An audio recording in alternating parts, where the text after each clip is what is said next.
ఈరోజు మనం చేసుకోబోయే బ్రెడ్ హల్వా ఎంతో క్విక్ అండ్ టేస్టీగా అయిపోతుంది. దానికోసం నేను ఇక బ్రౌన్ బ్రెడ్‌ని తీసుకొని కట్ చేసి పీసెస్‌గా ఎయిర్ డ్రై అవ్వడానికి వదిలేసాను.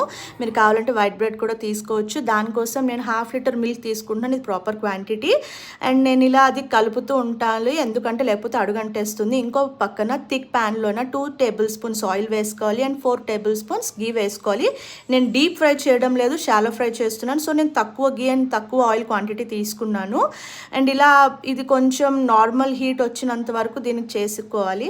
తర్వాత ఇక్కడ నేను కండెన్స్ మిల్క్ తీసుకున్నాను. ఈ చిన్న టిన్ సరిపోతుంది చిన్న ప్యాకెట్ ఆఫ్ బ్రెడ్కి అండ్ 1/2 లీటర్ మిల్క్కి. ఇందులో మనం ఎలాంటి షుగర్ కూడా యాడ్ చేయము. మీకు లాస్ట్ రెసిపీలో కూడా చెప్పాను. కండెన్స్డ్ మిల్క్ యాడ్ చేయడం వల్ల థిక్నెస్ అండ్ కన్సిస్టెన్సీ బాగుంటుంది. అలాగే ఎక్స్ట్రా షుగర్ యాడ్ చేయక్కర్లేదు.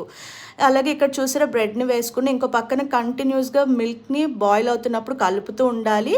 అండ్ ఈ బ్రౌన్ కలర్ వచ్చిన తర్వాత మనం బ్రెడ్ని ఇంకా ఎక్కువ ఫ్రై చేయకూడదు. ఇది మీడియం హీట్లోనే చేయాలి. హై హీట్లో పెడితే మాడిపోతుంది.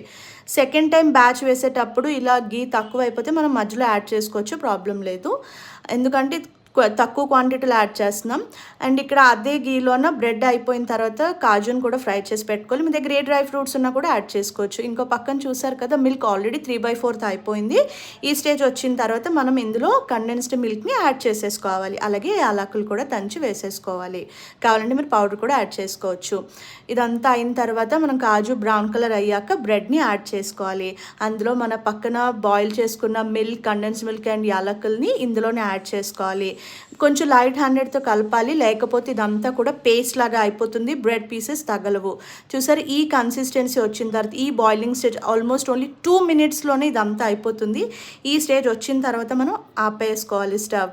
అంతే, కొంచెం కూల్ అయిన తర్వాత సర్వ్ చేసుకుంటే ఎంతో easy and tasty recipe bread halwa ready అయిపోయింది.